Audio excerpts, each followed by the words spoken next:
Hey guys, I'm sitting here with Harley from Focused on Finance. Harley is one of my clients, been probably my first client back in the day. Yep. And Harley came to me the other day and asked if I could do some work on a bit of hypnosis for a tattoo. Can you show the tattoo? I was, oh, there we go. Pretty big tattoo. So it's on a pretty tender part of the body.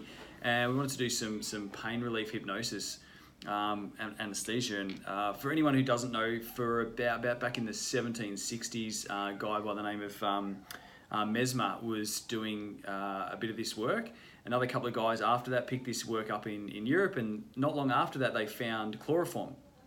So hypnosis as a medical treatment kind of went out the window, but it's still really relevant. It happens, gets used a lot for people who are allergic to anaesthetic. So we thought we'd have a bit of a crack at it. We had about 10 or 15 minutes to actually do it, which was probably not long enough to do the full process. But how did you go? So it was, look, I was half skeptical going in, but I said I was a full believer because I wanted to work. So this was my second tattoo. So the first one I had on the outside of the arm, which was a pretty big piece as well.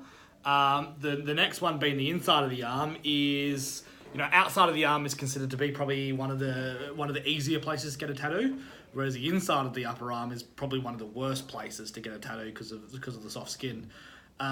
So whilst it definitely wasn't pain-free, the pain was at the same level, if not slightly less, to getting the outside of the arm tattooed, which to me was a massive success because it meant I could sit comfortably and sit still for the whole entire session with basically no breaks and get it all done nice and quickly.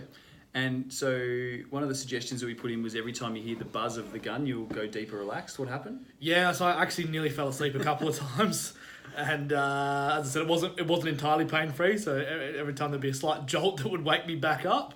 But definitely, I closed my eyes a couple of times and thought about taking a nap, so it definitely wasn't too bad. Cool. And a few skeptics in the room when we walked in? Yeah, Gaz, I don't think Gaz thought it was going to work, but by the end of it, I think he was pretty happy with how well I sat and sat still the whole time with no complaints. So I think he would have been happy with the result as well. Interesting. Gaz been a bit judgmental, the guy with the neck tattoos. Yeah, well, Gaz... He's a good guy, Gaz. You're a good guy, mate. Look, Gaz, I reckon your pain threshold is way higher than mine, Gaz, to have the amount of tattoos that you do, so you're doing well. Yeah, it's really good. And mate, now one of the things is I don't want people contacting me to do pain relief for tattoos, not the purpose of the exercise.